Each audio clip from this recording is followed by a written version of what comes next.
Hello guys, আপনি আপনার phone থেকে কিভাবে হোয়াটসঅ্যাপে নতুন গ্রুপ তৈরি করবেন সেটি আজকে দেখাবো এই ভিডিওটির মাধ্যমে। আপনারা যখন আপনার হোয়াটসঅ্যাপে অনেক ধরনের কলে কথা বলেন তখন আপনারা গ্রুপ তৈরি করতে চান কিন্তু অনেকেই কিন্তু গ্রুপ তৈরি করতে পারেন না। কিভাবে তৈরি করবেন? তার জন্য প্রথমে আপনি আপনার ফোন থেকে আপনার যে গ্রুপ যে অ্যাপটি আছে বা হোয়াটসঅ্যাপ যে হোয়াটসঅ্যাপটিতে ক্লিক করবেন। হোয়াটসঅ্যাপটিতে ক্লিক করার পর এখান থেকে আপনি দেখতে পারবেন আপনার উপরের দিকে একটা 3 লাইন অপশন আছে। 3 লাইন অপশনে ক্লিক করার পর এখান থেকে লিখতে পারবেন নিউ গ্রুপ এই অপশনটিতে ক্লিক করবেন। এখন এখান থেকে আপনি আপনার মতন করে যে কয়জন এড করবেন সেই কয়জনকে এড করে এখান থেকে দেখতে পারবেন উপরে আপনার এড লিস্ট চলে আসবে। সেখান থেকে এড লিস্ট চলে আসলে যে কয়জনের করার পরে নিচের দিকে দেখতে পাবেন একটা তীর চিহ্ন আছে। আপনি এই তীর চিহ্নতে ক্লিক করবেন।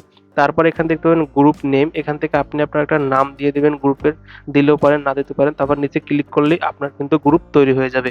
এখন আপনি এখান থেকে গ্রুপে আরো মানুষ এড দিতে পারবেন। এখানে লেখা আছে এড মেম্বার্স। এভাবে কিন্তু এড দিতে পারবেন। ধন্যবাদ সবাইকে।